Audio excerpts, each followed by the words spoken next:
right outside of Chicago where the Great Western Trail and the Illinois Prairie Path meet. Voted 8th best place to live and 28th best place to raise a family. A town that knows how to have fun. Your secret gem of the western suburbs. Welcome to Villa Park. This is Now You Know with your host, Leslie Allison C.I.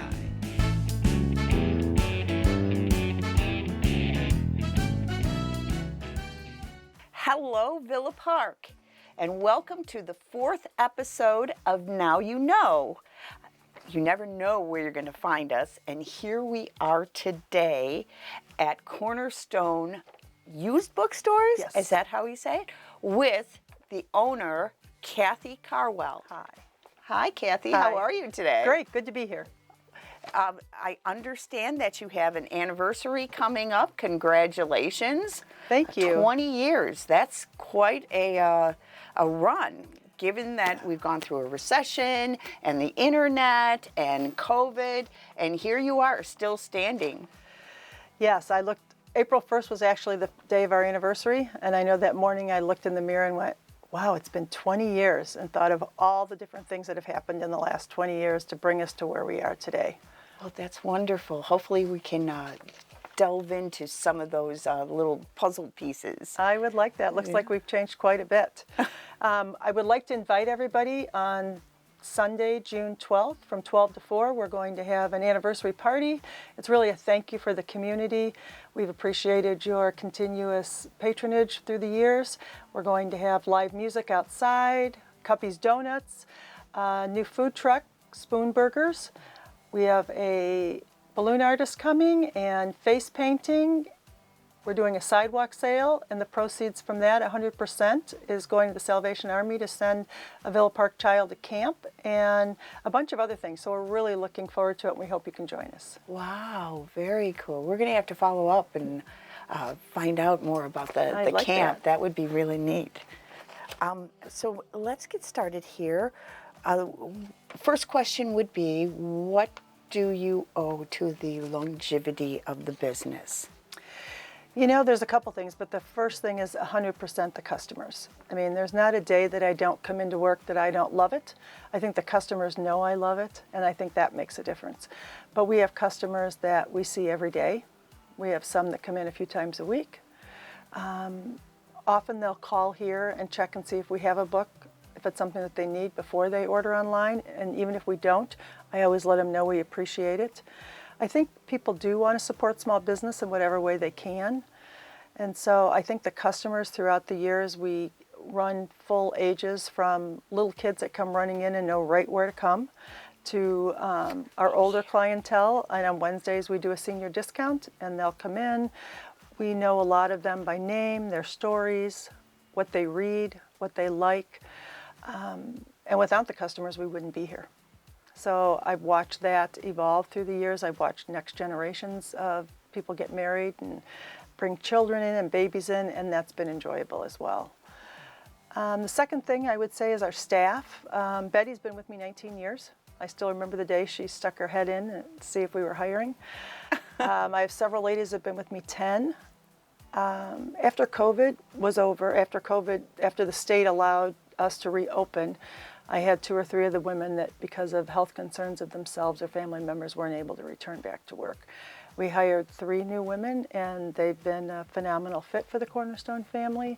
They love books, they're knowledgeable, and they're kind, and they take time to listen, and I think those 2 things are primarily the reason why we've been here so long. Wow. So you're a woman-owned business. Yes. And a woman-run business, it sounds like. Yes. All right. We've had men here occasionally through the years that have Okay. worked or filled in for stints.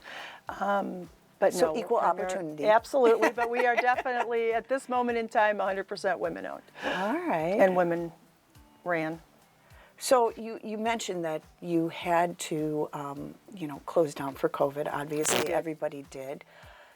What was that like? I mean, how did you survive during that time? How did people survive without their books? You would think that's what they wanted to do when we were all cooped up at home and trying to find things to do with our time. So what did you do? Absolutely. And the library was also closed. They were under that mandate, so people weren't getting Okay. books. But they would call and leave messages, and I could do porch drop-offs, which I did a lot of. Once they told us we could resume, we just couldn't be open in person, we would do curbside pickups. So you would go pick up. Oh, we'd have messages on the answering machine. I'd write them all down in the piece of paper. I'd call them back the next day. I could tell who they were by their voices. We could catch up on how things had been since COVID, what was going on. Sometimes we'd talk for 20 minutes before we ever got to the fact of, what books are you looking for? And so then I'd kind of go around the store and see what we had or suggest a new author. But a lot of my customers were just hungry for books. And then I'd go by and drop them off on the porch. Sometimes they paid then, sometimes they paid later, sometimes they overpaid, and I got lots of tips just because they wanted to keep the doors open. So that was great. I did apply for PPE money, and that did cover my rent for 2 months, and so that worked out fine. And so I would just have to say, continuing, even once we were able to open back up again, people were trying to support. They would come in, they would ask, they would check and see how we were doing as a staff, which I thought was also encouraging. So it sounds like it went both ways. You were checking on your customers, and your customers were checking on you as well. Absolutely, and I have one lady that absolutely loves Hallmark movies, and so I had a huge stack of Hallmark movies at home, and I just put them all in a bag and took them over and dropped them off on her doorstep, and With a box of hankies or yeah. Kleenex. She likes all of those. So we would do that, and we have phone numbers of people that we check in on. We've actually got house keys for like three of our Wow. customers, because they don't have any family in the area and they don't have anybody that's going to check on them if something were to happen. So I know that we did a little background on you, and you know that you come from a social worker background. I so do. It sounds like it's still this people. is who it's you just, are. This This is is who in I your am. blood. Yeah, right. And I thoroughly enjoy it. I mean, we have, as a staff, one of our customers, her husband died, and so the staff rallied and did the food and did all the serving of everything at her husband's memorial service. We've taken customers to the doctors, we've taken them home, we've taken them to the grocery store. You know, I mean, your business is about to kind of full service morph here. into a whole lot more than a used bookstore. So. Well, it's about the people, and people are looking for a connection, and I think we were doing this before, and we've continued to do it. That's just the way we all operate here. Well, I think this is definitely one of those, and now you know why she's still here 20 years later. That's terrific, terrific. So how did you get into this business? Well, I've always wanted to have a bookstore. I just didn't figure it would be for many, many, many years. Actually, one of my first jobs, as soon as I could get a CDL license, I drove a bookmobile for Summit Argo, and it was great. I absolutely loved it, although with my driving skills, it probably wasn't the best idea. But I did well. I did fine. Being able to take books to people was fascinating. And so I always thought in the back of my mind, oh, I'd love to have a bookstore someday. Didn't really know if that would ever come to pass, because we all have dreams. Right. I worked with the homeless population for 20 years, and I got my hair cut next door at Patty's. And my mother-in-law lived with me for 32 years. And we would drop her off every Saturday morning. She'd go to the bank, go to the bakery, and then go over to the bookstore that was 2 doors down or 4 doors down. And then somebody would pick her up at the bookstore, and then you'd sit and talk to people there for a little while, and then you'd come home and eat the donuts. It was a great Saturday morning for whoever, usually us, and then when our kids got old enough, they would pick her up. And one day we came to pick her up, and there was a for sale sign in the window. And I went, oh. So I went in and asked her, and she said that there was a gentleman that was interested in buying it and turning it into an occult bookstore. And it just did not sit right with my soul to say, wow, that's just, I'm all for Different. freedom of speech, but if we're going to have a bookstore in Villa Park, it could be so much more. Yeah.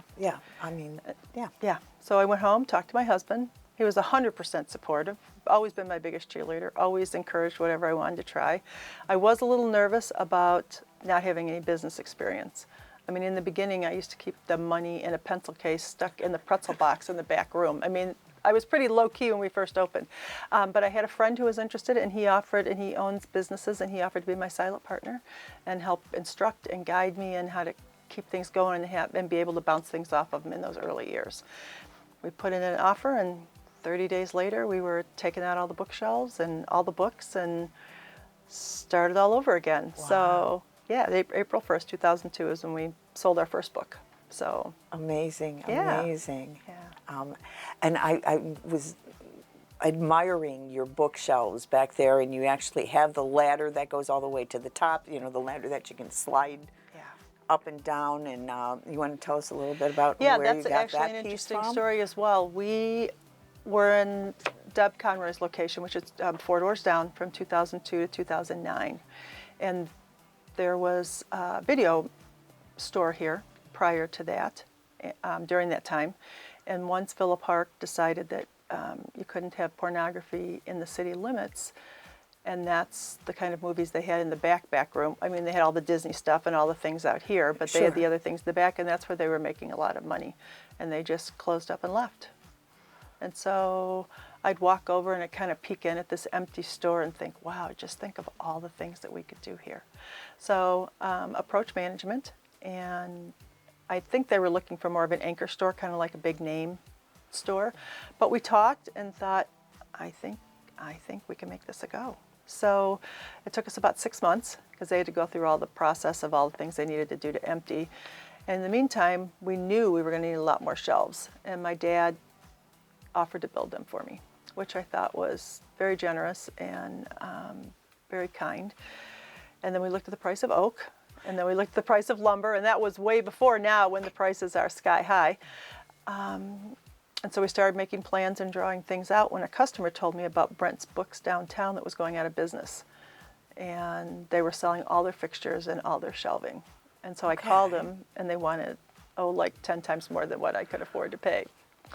So we continued along with our plans, but we were based upon when they could have everything out of here, and then carpet and paint and everything done. And we watched, and they listed everything on Craigslist. And then the next month they dropped the price. The next month they dropped the price, and then my dad got sick. So I knew that was not an option. And we were just kind of waiting. I really felt like the Lord had said this was the place to be, so I figured we could just wait and see what was going to happen. Waited another month, and then everything was set here.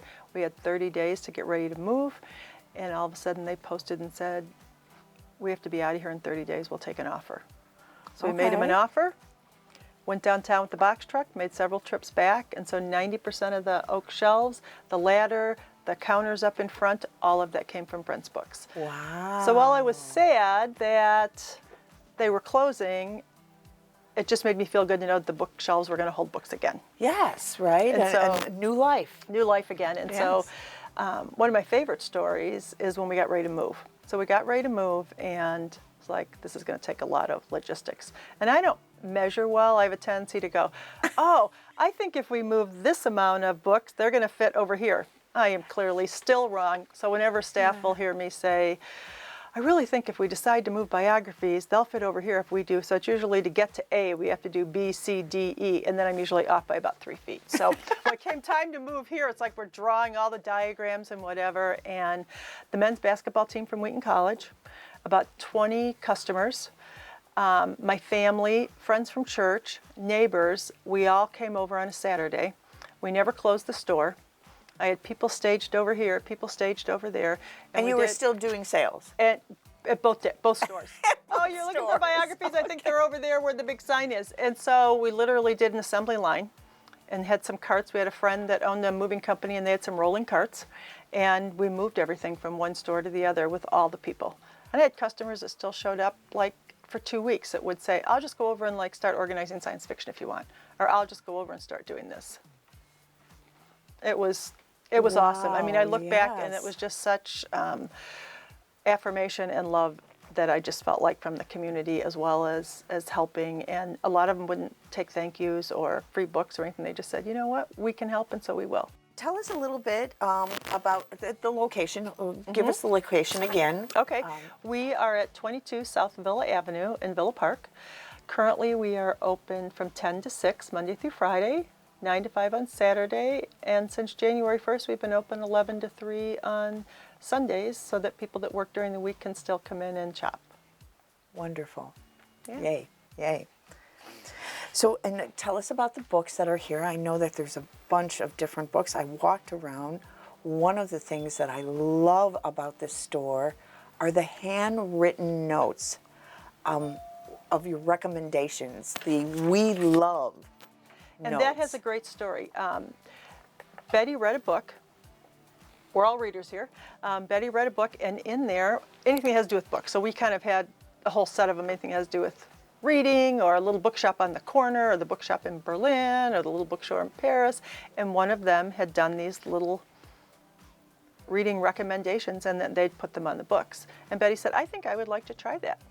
We've sold 545 of those so far. So staff will write a review.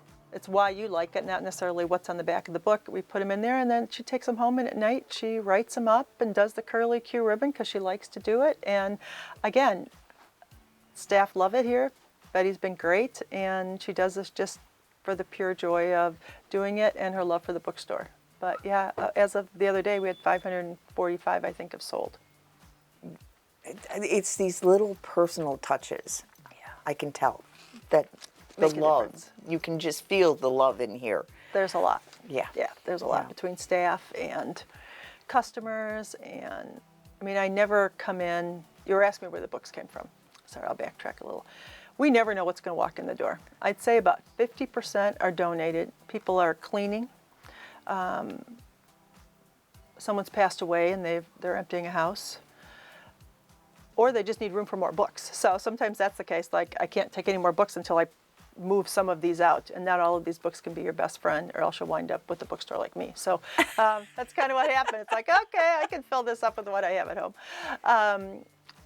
And so we never know what's going to walk in the door. It could be one day all fiction. The next day it could be all nonfiction. It could be kids. And so we wash it all and look at it all for condition and price it accordingly. Wait. What do you mean? You wash the books? Every single book that comes in the door, we wash off. During COVID, I went through a lot. Now we're down to Fantastic and paper towels, which is what we were doing before COVID. But yeah, every book that comes in here gets washed off before it gets put on the shelf. Okay. Yeah, All right. just- Interesting. Just, you just want to keep things clean for people and things look better. And I mean, we have little kids that come in and go, is this a library or is this a bookstore? You know what? We're doing something right when they come in and things are in really good condition. Yeah. So That's amazing. My mother, when she passed, she had quite an extensive book collection as well. I wasn't aware that we could have brought those here. yeah. We wound up donating lots of them to the library, but we could have brought them here. Anytime. Yeah, we Okay. take donations. We donate on. We keep a free cart outside that's filled with probably 100 to 150 books a week. Not everybody lives in the village, and so if you're in unincorporated, to have a library card is pretty expensive. It can be several $100s. And you can't always afford to buy a book. So we keep the free cart full. Sometimes it's library books. Sometimes it's just a second copy of what we have in the store. We keep the better copy and put one on the free cart. And So free. Free. 100% free. The cart says free, help yourself. I know the first couple times I'd see somebody like loading up their arms, and I'd go out with the bag and they'd start to like go to the car thinking they were going to get in trouble. And I was like, no, I'm just bringing you a bag. Help yourself. No problem. No problem. So, and then we probably... Do you ask them to bring them back, or no? They just take Just pass them on. And we have several people that pick up books for their little libraries. free books. We donate about 1,000 books a week, actually. We have places that pick up. We've got one lady that takes books to her chemo. We have another person that takes them to the hospital. The First Presbyterian Church that has the food pantry in Elmhurst. We put ones over there. So, yeah, teachers that are looking for projects, we just tell them to come, and we always have extra books. If people are going to be generous with us, we're going to be generous with them.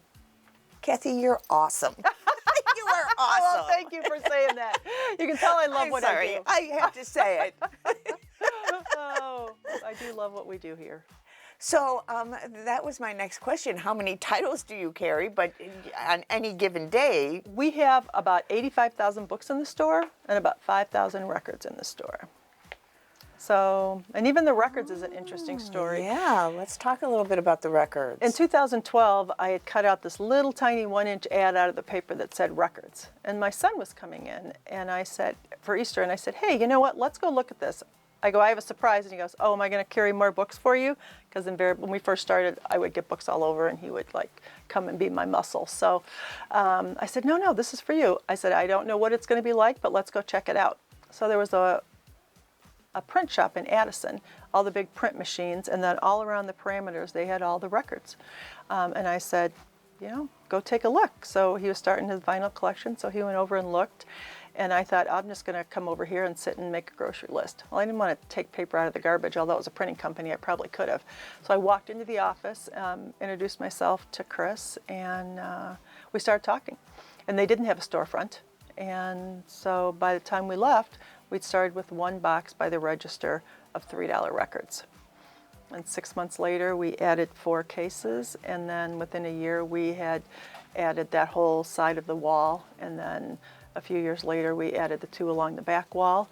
And they have a love and a breadth of records like we do of books here. So it's been a good fit.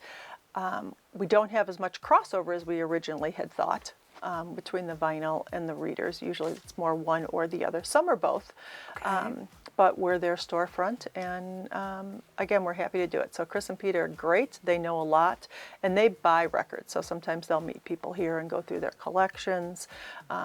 They store ones in the back, and then they're here every week to refill and replenish the stock. So I have some 78s from my See? grandparents that I may have to bring in. we have 78s, we have CDs, we have 45s. So, and we have one guy, Dan, that we see every day. I mean, he just comes in every day and starts at one end of the records, flips all the way through. So it's interesting. You get the young guys. The older guys will go, had this, and then the younger guys will be talking, and so you just kind of listen to some of the conversation. Or we had a gentleman earlier, you saw that had his book. They often will write down what they have, and he left it here yesterday. And so I promptly emailed him, and he came in this morning to pick it up because... Yeah, let's talk a little bit about Ron's notebook. Ron Clausen, if you're watching, I told you we were going to talk about you a little bit here. He has a notebook that is filled 8.5 with by 11 his at the wish 2-inch list. binder. Yep. Yeah, go ahead, explain this, Kathy. And we have women that come in with the same thing. Some of them have torn out the front page of all their authors and have them stapled together and highlight the ones that they have. Some have 3-ring binders that have meticulously been written in through the years. We have some Danielle Steele fans, and she's written 127 books, so they have to figure out a way to keep track of them. Because even as an avid reader myself, you pick up a book and did I read this? Did I want to read it? Did I like it? Did I put it back? Did somebody tell me about it? And your brain doesn't always circulate. So some people, it's a really good idea to write all those things down. But Ron has all of his records and the ones that he would like and the ones that he already has, and probably keeps him from doing duplicates, and he can add to it. He was talking about his Excel spreadsheet. So that's the most extensive record guy we've had. But we have guys that pull their cards out and are marking stuff off right while they're here. All right. Yeah. So it's like a combination of a loyalty club, a book club. This is just amazing.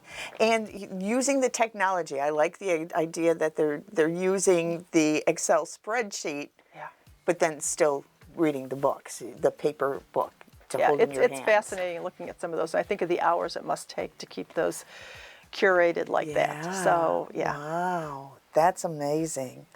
So tell us about the rarest book that you've ever had here and what it sold for.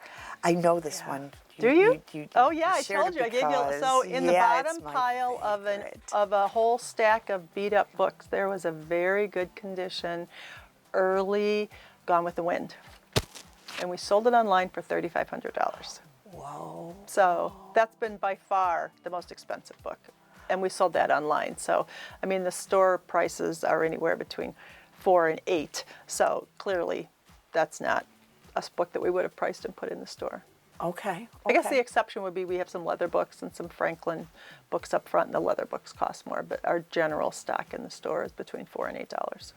All right, all right. But you do have an online presence as well. We have an online presence as well, and I noticed one of the things during COVID was how many more people were buying things online across the board, whether it be groceries or anything, because most things were closed. Some people just like the convenience of it, and so the bookstore is no exception. So Christine that works here, she's does our social media, and she's also incorporated more of the listing and doing some of those things. So that's has grown since we've been able to reopen. So the last year and a half, we've watched that grow as well. Okay, so if somebody wanted to go online to browse the online selection, where would they go? www.cornerstoneusedbooks.com. Well, that's pretty easy. That's easy. All right, We try to yes. keep it simple. So one more question in this segment before we move on. Tell us about what book is your greatest treasure and why. You know, it's not really a book. I mean, it is a book. There's two, actually. The first one is, it's a little golden book called Lone Ranger and Tonto. And I had that book as a child, and it was on the porch at my grandparents' farm. And so as long as I sat quietly, I could sit out there at my grandpa's feet while he was talking to people, and people came by. I must have looked at that book 1,000 times. And so when he died, when my grandparents died and we were cleaning out the house, I came across the book. And I was in my early 20s, and I brought it home, and that started my love of collecting little golden books. And so from that point on, I would pick them up at garage sales and wherever. It was way before we ever had the bookstore. So I would pick them up and add to them and look at them and remember some of the memories of having read them. And so now I have several hundred at home, and we keep a lot here. And so, yeah, so I absolutely, I love them, and I'm looking forward to sharing them with my grandchildren. And I have pulled them out, like when kids have come to visit, we'll go grab a stack and kind of look through them and look at the pictures. And, you know, there's a reason Pokey Little Puppy is still so popular all these years later. So that's the first set. That's the first one. And then the second book would be my Nancy Drew books. I grew up in Downers Grove. Loved the Ville Park Library. The librarians there were wonderful. I spent a good part of my childhood reading through the alphabet at the Ville Park Library, at the Downers Grove Library. But owning books were a different thing. So we didn't have a lot of books. But for Christmas and my birthday, I would get one or two. And so my parents always kept the list of the Nancy Drew books, and I'd get them as a gift, and they'd bring them, I'd open them up, and then I'd write my name in them.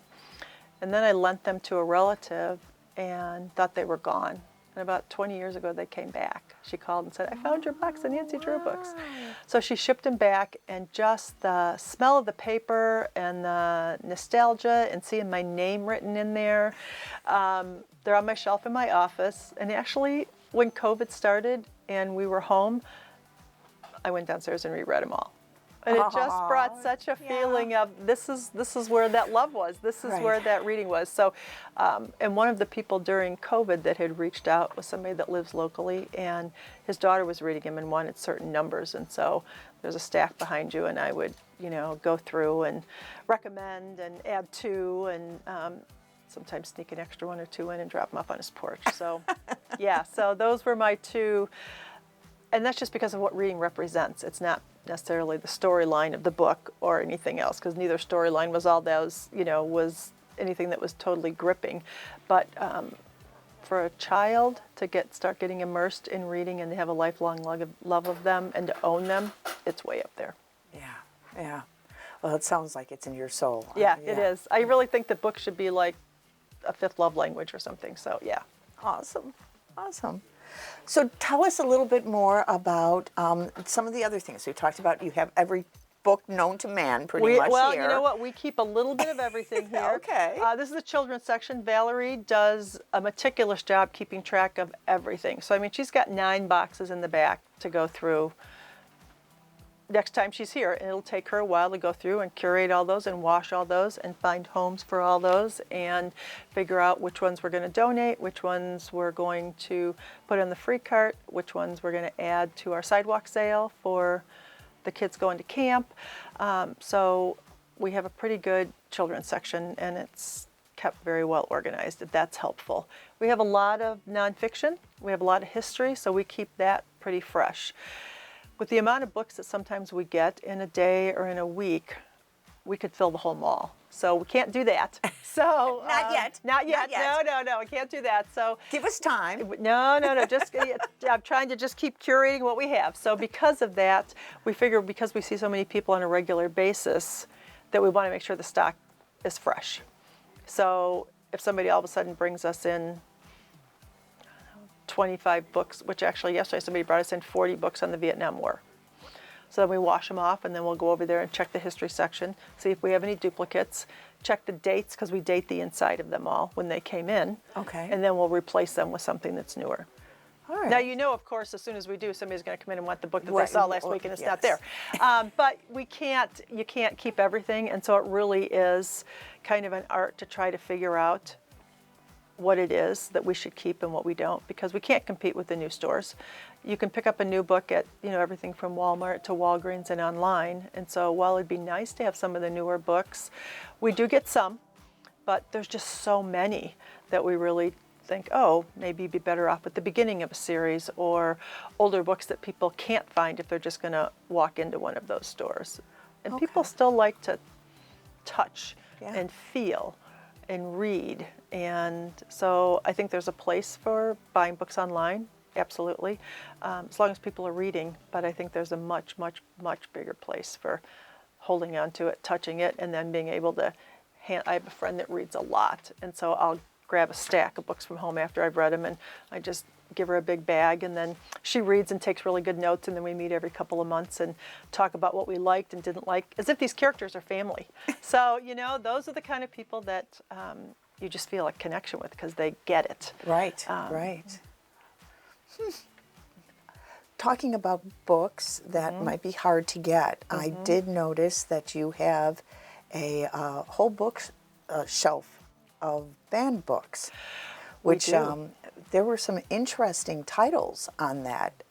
So do you care to talk a little bit about that? I know we were talking earlier about censorship and there was quite the so- uproar earlier in the year about banned books. And if you look online, everybody had a list, but there's like a top 100 of them.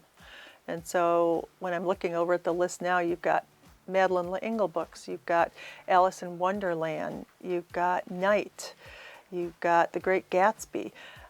There's books that have been around. One Flew Over the Cuckoo's Nest. Right. Right. And so when you look at what it is, some people have objected to the content, some have objected to the wording, some have objected to a section in Tom Sawyer or what it Tom represents. Sawyer. Or Huckleberry Finn or what it represents. And so I just felt like there was a Dr. Seuss book on there. There are actually two of them, and they've both been sold, I can see. I just really, you don't really want to go down and figure out why everybody's thinking why they shouldn't be, but I do have a problem with censoring, saying that the content is not something that, on some of those things that you should not be reading. Right. I hear what you're saying. Yes. Maybe age appropriate. Yes, age appropriate would be, Right. I don't necessarily think some of the things are ready for a third grader or a fifth grader. I agree with that. But as far as an adult wanting to read The Golden Compass or reading Night, I mean, that was, some of these things are there's been biographies that have been banned. I mean, these are people's stories and their lives. And so if we stop letting people have a voice, I just don't think that's a good idea. Right. Yes. Well, thank you for carrying those books. And, Absolutely, and if we you're will looking for refill some of that. those Yes. books, we do have them here. Come see Kathy. That's right. There's a banned bookshelf shortly after you come in the door. I don't see any of your love this notes on those. No, you know what? And I'm not sure why, because we do. I'm sure there's some on there that somebody has done reviews on. So it's interesting when people come in for classics because they'll pick them up and go, "Oh, I had to read this in high school or college, but now I want to." And so some of them are the big, thick 3-inch ones that I find more difficult to get through, and just listening to people talk about the books or why they're buying them or the passion they have about a particular genre or a new craft that they're starting. So we carry craft books and we carry cookbooks and we carry health books, and people come in and you have these long conversations and you can just see that this is part of who they are and this is what they're looking for. It's not the same as just looking up the information online or printing it out. They actually want to hold on to it and underline it and ask questions about it or ask us if we know anything about it. So everybody here is pretty well read and everybody reads different things. And so that's really helpful as well. Nice, nice. So you can come in and bond with one of Absolutely. And we have people that come certain days because they know everybody has their permanent schedules and they know certain people like to read certain books. And so if you want to talk about this, I'm going to make it on Wednesdays because that's when Chris is here. And if you want to talk about this, then that's when Katie's here. So yeah, it's kind of interesting that's how it works. That's terrific, really terrific. I've noticed that you also sell a few other things that you wouldn't expect to necessarily find in a used bookstore, but why don't you tell us a little bit about? Yes, I'd love to. We often had people that would pop in and ask about cards. Did we have any cards? And the answer was usually no. And so I thought about it some and thought, we could carry a line of cards. There's a million out there. But again, how do you know which ones to carry and condense a whole Hallmark store to a rack? And I thought usually it's just basic. They want a birthday card. They want a thinking of you card. They want a sorry you're feeling bad card. And so I approached the lady that owns Cards and More over on Park Avenue here in Villa Park. So we have a rack of her cards here, figuring that anything we can do to help encourage people locally, that's a great thing. Yes. We started carrying some crafts at Christmas time. There's a lady around the corner that makes candles, so we've even got a specific bookstore candle, and we sold a lot of those at Christmas. We have a couple. It's very nice, by the way. I did get a chance I did to have her sniff smell the all candles over here. So. And then we have a few things that we store-bought because I thought, I like these, so if I like these, somebody's going to. And one of these are candles that are activated by water. So you pop them open and you fill it with water or an inch of water and you drop a tea light in it that's water activated, and all of a sudden you've got light. And you can do it in a bookstore. Isn't and you don't have to worry about anything wild being on fire. So that's yes, a win-win this situation. Is a good thing. In a bookstore, yes, it's not yes. a good idea. Uh-huh. And they also carry dog bowls, and they have actually suction vases that stick to the wall that you can fill with water. Yes, these are flat vases and flat dog bowls. Mm-hmm. And you have to see these. They're great. I saw them at a friend's house and went, I really like these, and tracked down the manufacturer for those. And like you said, you can just leave them in the glove compartment. Which is what I do for the when you're traveling pup. with your dog, then you can pull those out. Yeah. You don't know what you're going to find here. You There's just all don't. Bows. Bows. Colleen's bows. Yes, Colleen makes bows. She makes them for seasons. She makes them for little girls. She has little girls. She comes in and updates the display. She'll be one of our crafters at the open house at the anniversary party. And so we're looking forward to seeing some new designs by her. But I think there's so many people that have started to do crafts on the side and have started to do side things. And again, the advertising and trying to figure out what that is. So anything we can do to support each other and encourage other businesses, moms, people in general. I just think, usually my motto is I think kindness is definitely underrated. I think we could all do a little bit more, be a little bit kinder. So that's just our way of doing that. Here. So, I mean, right. It's almost going to be like a kindness fest. I hope so. All these local crafts and the books and all these people that have come together and helped you and you've helped them. So June 12th? June 12th from 12 to 4, rain or shine. If it's raining outside, we've got the overhang and we'll be moving things around, setting up inside. Awesome, awesome. And we've got one gentleman that does like a history display on different currency and flags, and he remembers all this stuff like yesterday. He's older, but doesn't remember a lot of today, so he likes to set these up. So his daughter reached out and wanted to know if he could set up a display, and so he'll be here. He'll be here. He's not a crafter, but come and see. Absolutely. Thank you for sharing that. We're going to take a break for a moment and we'll be right back. Hey, Villa Park. Now you can watch Now You Know on Comcast Channel 6, Uverse Channel 99, and on the Villa Park YouTube channel, plus our social media channel. Make sure to check us out.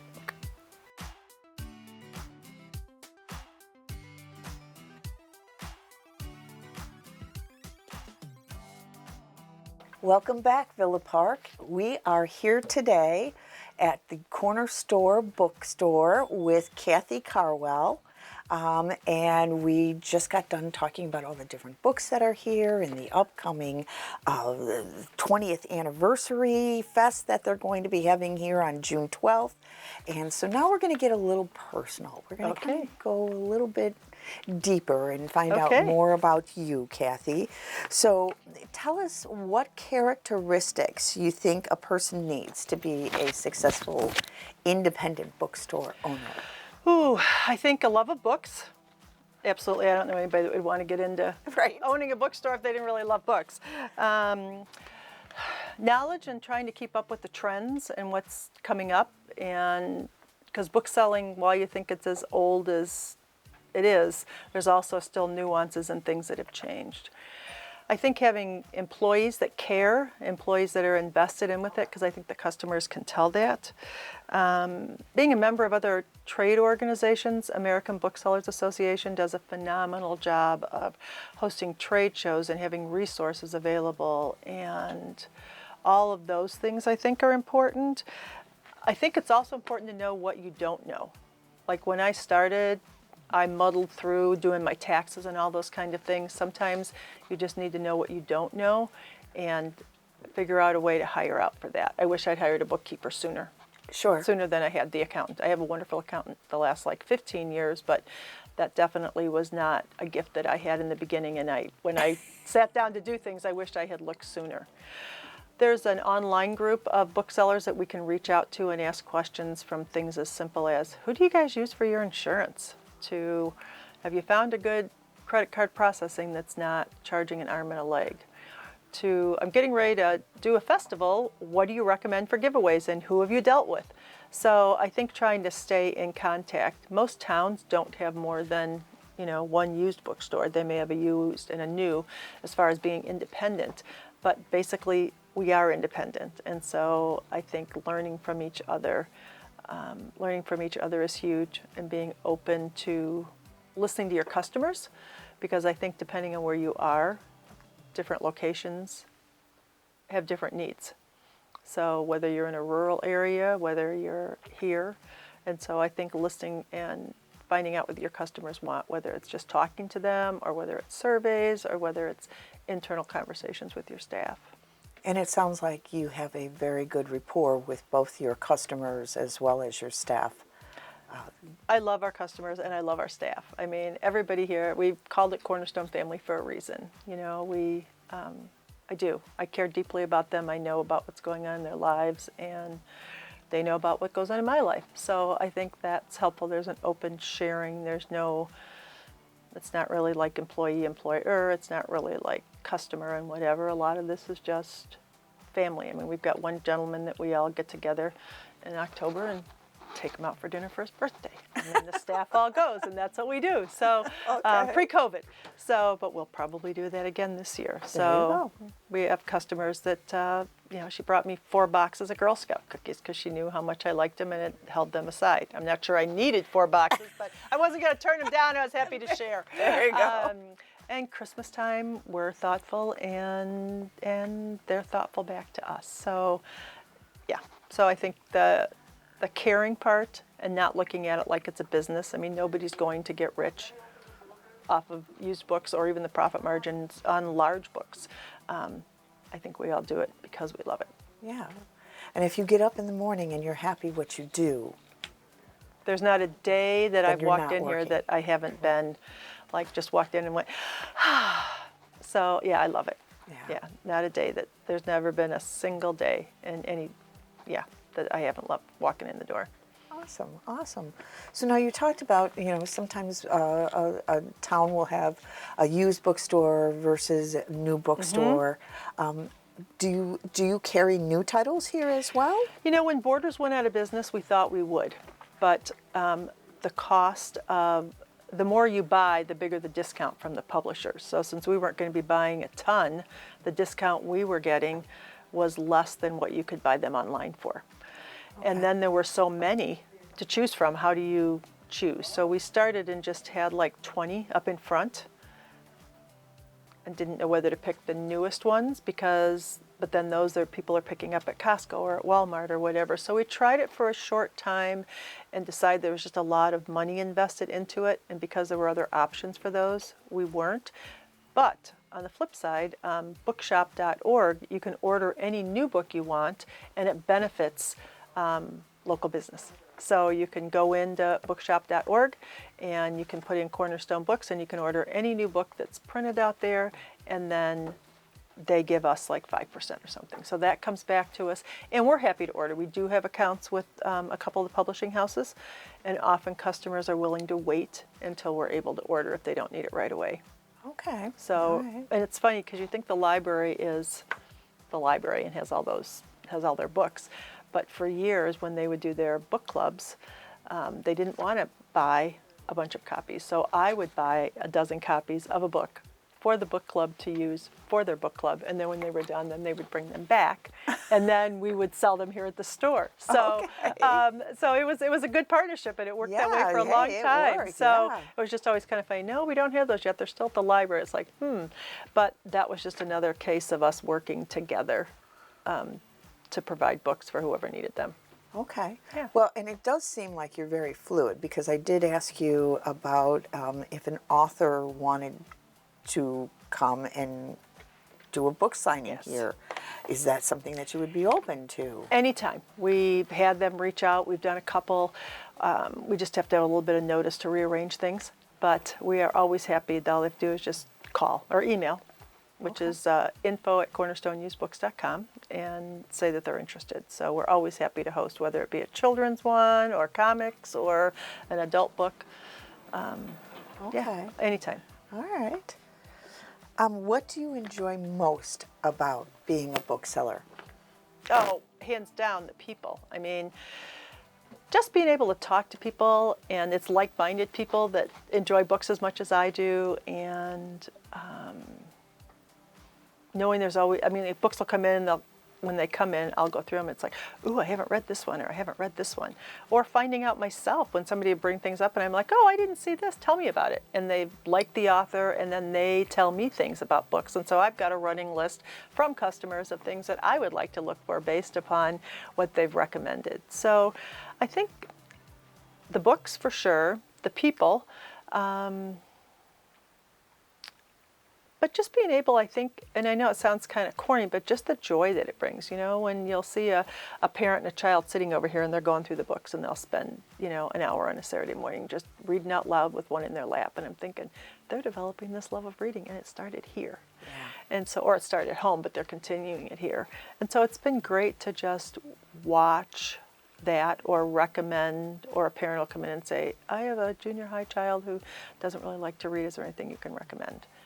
Try these couple. Do they like adventure? Were they Harry Potter fans?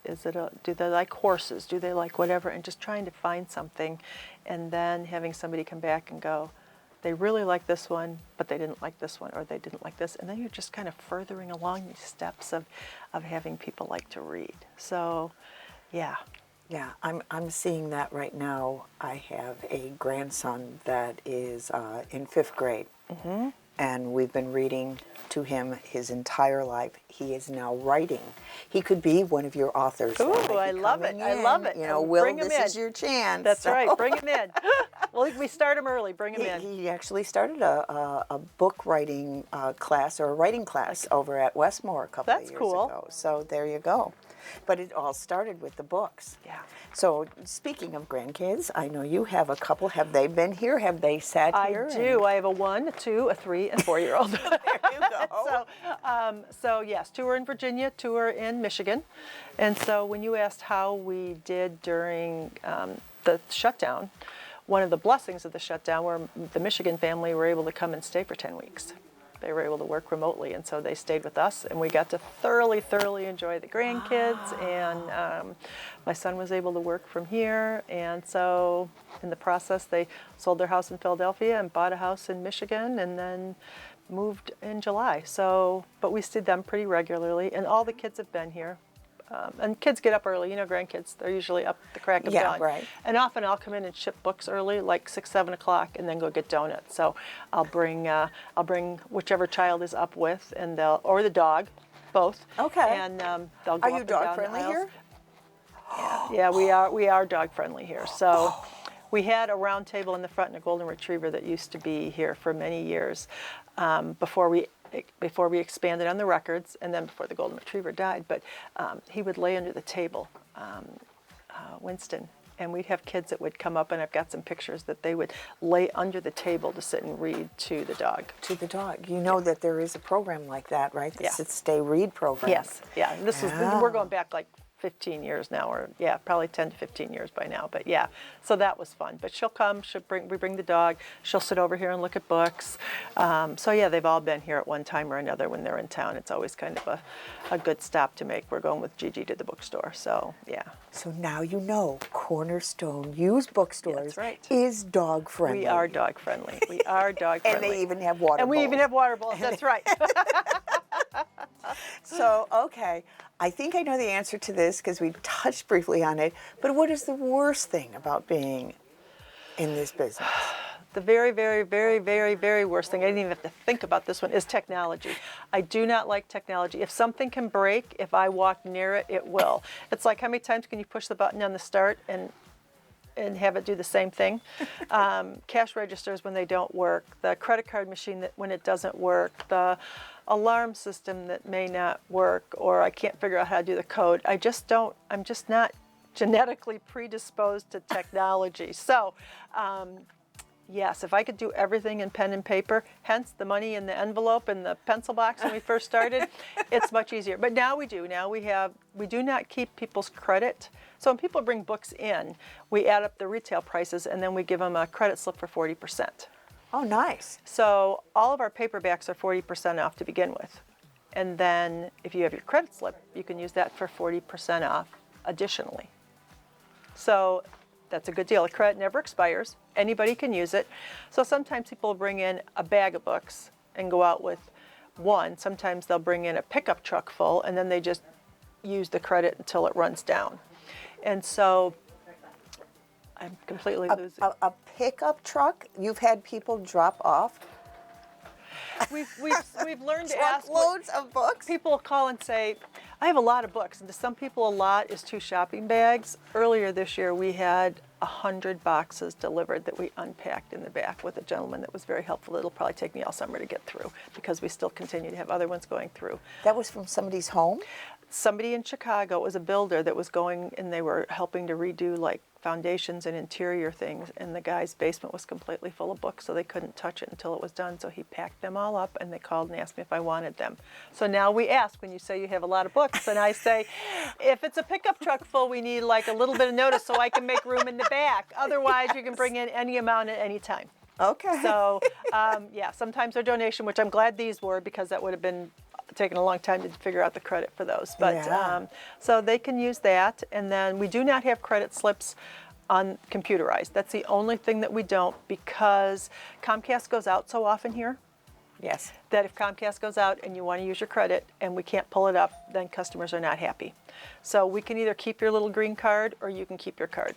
Doesn't expire and anybody can use it. So you can bring in a box of books and just hand the card to somebody else, or say anybody from this school can use it that gives the name. So we're happy to let anybody use it, but that's the only thing that we don't have fully automated. But I do stay away from a lot of it, just on the off chance that I might break it. Sometimes if it ain't broke, why fix it? Why Yeah. fix it is right. Yes, And there you know, you though, after the credit card machine would erratically stop working multiple times. Out the window. I know. No, I called because it was wireless, and so I called somebody that knew something way more than me, and he said, "Oh, I think you should hardwire it." So he came in one night with, like a gazillion feet of whatever, and ran stuff up a pole, across the ceiling, down, through the back, around, and to the modem. And so that has solved our problem. There you So, go. but I didn't even know the questions to ask because I'm Yeah. just not. But there's got to be a book around here someplace where. Oh, oh yeah, there's a training manual. Do this. I'm sure it'll work. Hit the button 4 times and see what happens. So, yeah, and we all have that. I mean, it's like, oh, the program worked yesterday on the computer and it's not working today. And why isn't it working? We have no idea. We just turn it off, walk away, talk to a customer, come back. And then Sometimes it's working. That's the best as I get. Yes. So that's the part that I don't like. And then doing like all the taxes and all that kind of stuff. But I farmed all that out. I have a wonderful accountant. And so there's not much I don't like except the technology piece. And I just realized it's a necessary evil in order to function. Right. Yeah. So tell us a little bit about a typical work week for you at this point. So at this point, I've been doing this for a long time. My husband's been retired for 5 years. Okay. And I have a full staff of people here. I have 9 women, and we all are here part-time. And so this is part of their lives, but it's not their whole life. And the same with me. It's part of my life, but it's not as encompassing as when we first opened and I was here 50 hours a week or would alphabetize laying on the floor and trying to get things put away. So we don't do that anymore. So I'm here usually every day when we're in town, and I'll come in early in the morning and get shipping done. And if I have any technology issues, then I can work on them in the peace and quiet and make sure things are working. And then I'll do notes. I'll tidy up. I work on things that I can do. I may sit down and redo a section, or just kind of look at some of the trends and figure out other things that we want to do next. There's one of the trends that's happening is subscription services. So Okay. you would Tell me say, about that. I would like to spend $20 a month, and I would like books for 0 to 2. Or I would like this, or I would like that. Well, those new subscription services are very, very expensive, but the used ones not so much. So it looks like we're going to be offering them where you can pick them up here at the store, or we can mail them Nice. out like as a Wow. gift. And so I've been working on how all that might work. You heard it here first. We did. We heard it here first. So we're looking at doing that. And so I'm usually here in the morning. Sometimes I'm here in the middle of the day. You know, today I'll be here all day. Tomorrow I'll be here all day. And then Friday we're going to head to Wisconsin and fish. So so that'll be lovely. And then I do a lot of stuff at night at home, whether it be taking care of the flyers and cutting those out. Tonight I'll probably be cutting out all the papers all the coupons to tape around the water bottles for the open house. So sometimes it's a matter of writing some book reviews. If I have a stack at home, I'll sit and write a dozen book reviews. So there's plenty of things I can do in all of those areas. Sometimes I'm out. We get a lot of calls from people that say, I have a lot of books, but I can't carry them, or I can't bring them in. So I go to somebody's house. More often than not, it involves sitting down, having a cup of tea and a cookie, and look at their books, listen to their stories, and then I go with empty boxes and bring the books back. So I probably had one of those a week all summer. So, Okay. or no, well, we aren't really that far into summer, but probably the last like 6 or 8 weeks we've had a visit a week to go in and sit down and talk to people. So I'm glad they're comfortable in calling and saying, I have books, they mean something to me, but I don't want to just get rid of them. Yeah.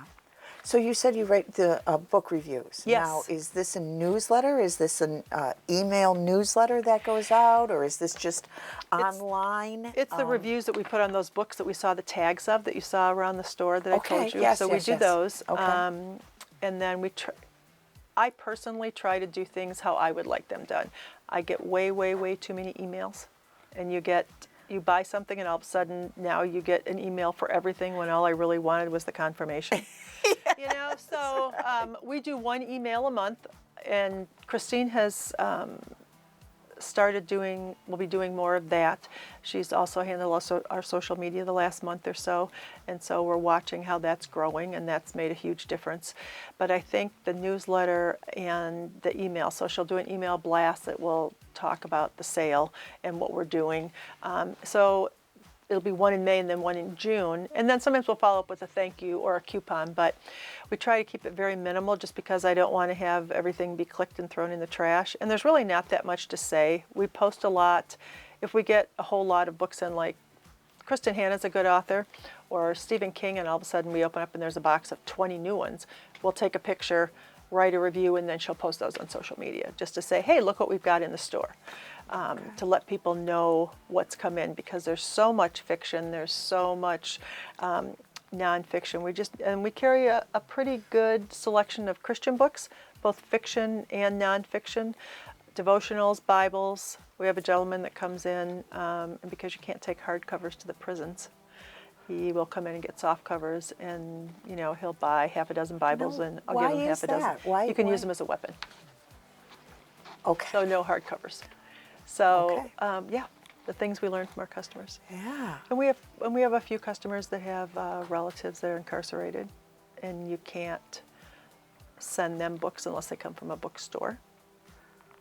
So we'll Interesting. wrap those up and make sure it's got all of our return information and an invoice in there or whatever, so they can see it's coming from a bookstore. And so we mail those. Now you know. We know about that too. And so we have people that are cleaning out libraries, especially churches or pastors that are retiring. And then we're so close to Trinity and Deerfield. There's books on their reading list that have been out of print for years, but they're still good. So we get seminary students that'll come and go through that section to say, oh my gosh, or I haven't seen this in forever. So we try to curate those, and then I keep different sets of commentaries in the back in case somebody's looking for those or things that are helpful. So we do pretty much, we've got the Christian section, we've got a lot of romance, we've got a young adult section that's thriving. We do an awful lot in biographies. And then in the front we've got music and sheet music and art books. And one of the ladies teaches an art class to seniors, and she'll come in every week and kind of go through and see if there's anything new that's come in that she can share, or ways that she can do things with the kids. Awesome. Yeah, we have some homeschooling material on the other side for parents that are homeschooling that are looking for a specific type of things to go with the curriculum. Okay. So where do you see the future of independent bookstores going?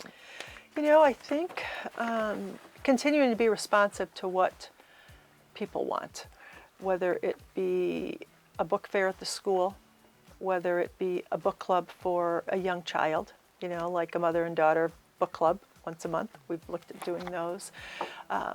They're looking at doing more pop-up events where you would take and box up 50 books and go to an outdoor festival and do a pop-up bookstore. Kind of like sometimes they would do them when they do the Summer Fest. They've had those a couple times over there. Mobile ones, the bookmobiles are coming back, which is interesting. Yay. Last year, I think there was 92 bookstores that closed across the country. Part of them were due to age and retirement, but there were 250 that opened. Wow. And many of them were in areas that had been underserved before.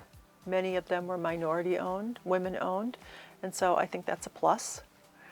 But I think book selling in general, the books aren't going anywhere. It's just going to be the matter of delivery, whether we do more pickups, whether we do more drop-offs, whether we do more. We have grab bags here that we will put books in when we have multiples of them. We'll just say, I saw that the mystery bags. yes, the mystery bags. We don't know what's in them. Well, we kind of do. We mix up the authors. We'll put 8 books in there. We charge $7, and then when we do our specials, they're buy one get one free. Okay. So twice a year, Memorial Day and Labor Day, we have a sale. It's buy one get one free of all the used books in the store, and so we'll have that coming up Memorial Day from 10 to 2. And then we also have the bags, and then those are always buy one get one free too. So twice a year we do that, and then we have a big sale. Our anniversary is actually April 1st, and then we've attempted to do a sale. We do one sale where it's buy one get one free, and you can use your credit. So you get an awful lot of books as a thank you for supporting us all year long. But we found there were so many people, we'd say, hey, we missed you at the event. I'm trying to get my taxes done. It's like it looms over their head until they get their taxes done. They shouldn't go out and have any fun. Oh, right.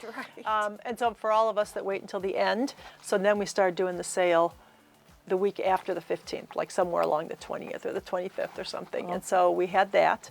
And so we did something on the 1st, and we did some giveaways, and then we had our sale at the end of the month, and then we'll do the celebration as a thank you. So we're not, we're just trying to get people to, know we're here. I know there's an awful lot of people that love books that don't know we're here.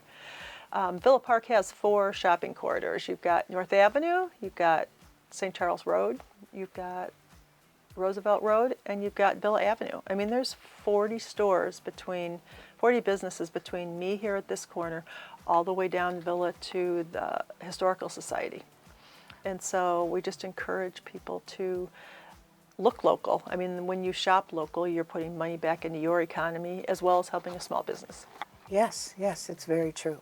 Very true. So, yeah. All right, as we start to wrap up stuff here, real quick question, because I know that Kevin and myself are both into fishing as well. So what do you go out to catch? Oh, well, we go to Three Lakes, Wisconsin. It's up by Eagle River, and pretty much we catch whatever's in the season here. So we go out in the morning. My husband's an avid fisherman and has been for years. A few years ago, I learned that you do not pick up graphite rods in a lightning storm. I learned that the hard way. Ooh. Yeah, that was not a pleasant experience. So now we get in when it Shocking. rains. We leave the fishing poles on the ground. So we've got a smallmouth bass that's mounted up, but now we usually do catch and release. So it depends on the season. If we're up there in May when it's opening weekend, but they've had so much ice the last few years, they've had to push opening weekend back. Yeah. So a lot of smallmouth. We've caught some northern. Really like walleye. So and we always adhere to our limits. A lot of it's a catch and release. It's just so enjoyable to well, you guys know you fish. I mean, it's just nice to be out there and watch the sunrise, and it's quiet and you hear the birds, and there's a lot of eagles up there, and so that's always enjoyable to watch. And there's like 28 lakes that are connected, so we can just go and enjoy ourselves. So we get up there as often as we can. All right. Very cool. Well, enjoy your next trip up there. We are going up for Memorial Weekend. Nice, nice. Any last things you'd like to share with us, Kathy, before we go? You know, I'd just like to say thank you. I'd like to say thank you to the community that has shopped with us and allowed us to be your bookstore for the last 20 years. I would encourage you to come out and join us for our anniversary celebration on June 12th from 12 to 4. We'll be outside. If it's raining, we'll be inside.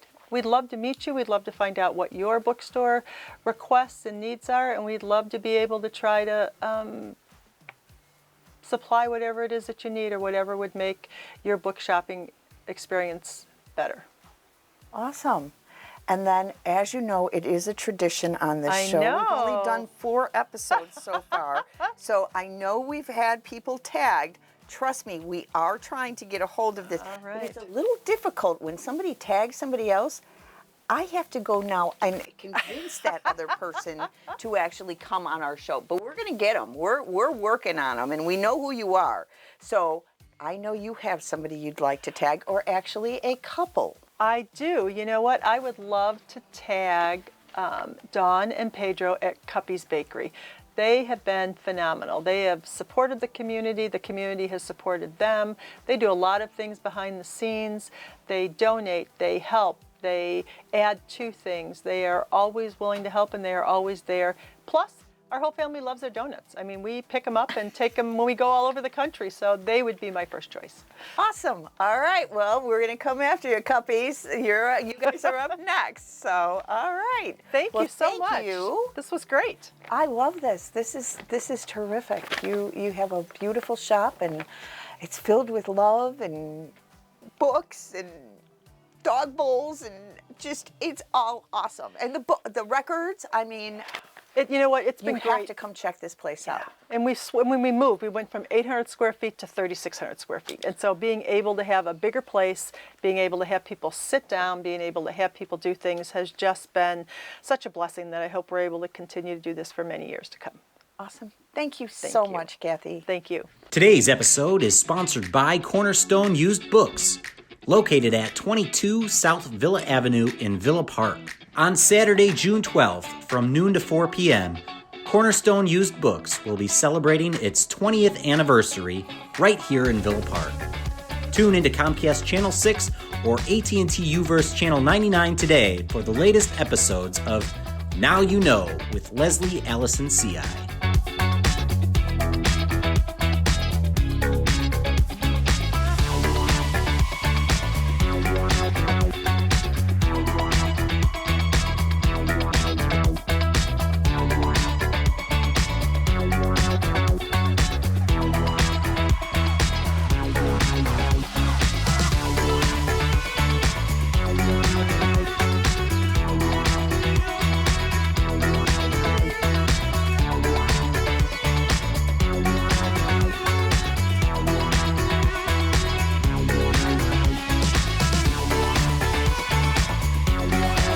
Thanks for tuning in again, Villa Park. Hey, Kathy, how can we find out more about you? You know, you can call if you have any book-related questions. We can be reached at 630-832-1020. You can check out our website at cornerstoneusedbooks.com. You can send us an email at info@cornerstoneusedbooks.com. We are on Facebook under Cornerstone Used Books, and we're on Instagram. So if you have any questions whatsoever, we would love to talk to you and find out how we can meet your bookstore needs. And